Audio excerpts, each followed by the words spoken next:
So greetings everyone from California. Sorry I cannot be with you today. I want to express my sincere gratitude to Professor Frisco, Professor Rory, Professor Shen Sharma, and the Ramakrishna Mission, which has been very helpful over the past decade in developing this material. I want to consider our book of 2010 on the atomic model for the Akash. Began with a review of Eastern and Western philosophy, and I want to correct two omissions in that review regarding the theosophy of the 19th century. First of all, theosophy was not simply a revival and review of earlier philosophy, but also the theosophists extended Kashmiri Shaivism and Renaissance Neoplatonism with new ideas appropriate to their time, especially regarding the field concept. The principal literature of theosophy begins with Madame Blavatsky with her first book of 1877 and comes to a kind of climax in 1901 with a book called Thought Forms. These early theosophists overlapped lifetimes in the late 19th and the first part of the 20th century, and their literature was very influential among intellectuals, particularly visual artists and also sciences. The basic model of consciousness, probably inspired by Plato and the Panchakosha of Sanskrit literature. They regarded these levels of consciousness in two different ways. First of all,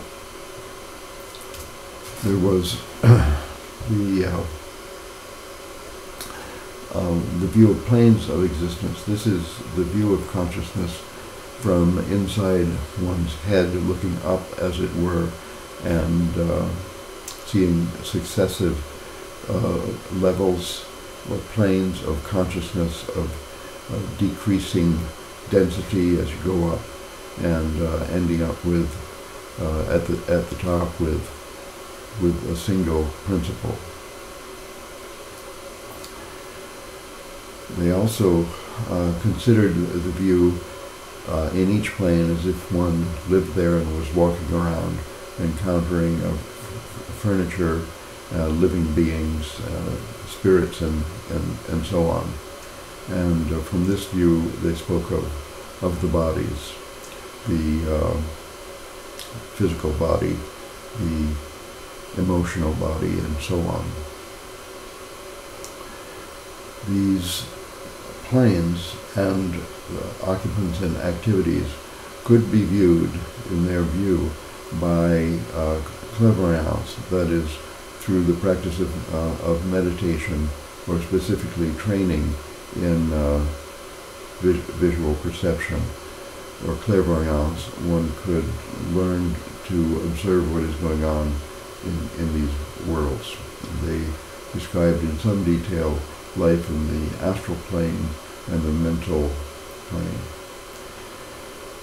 The thoughts and emotions observed in the mental and astral planes, respectively, they called thought forms, and endeavored to represent them in paintings and in visual music performance. These thought forms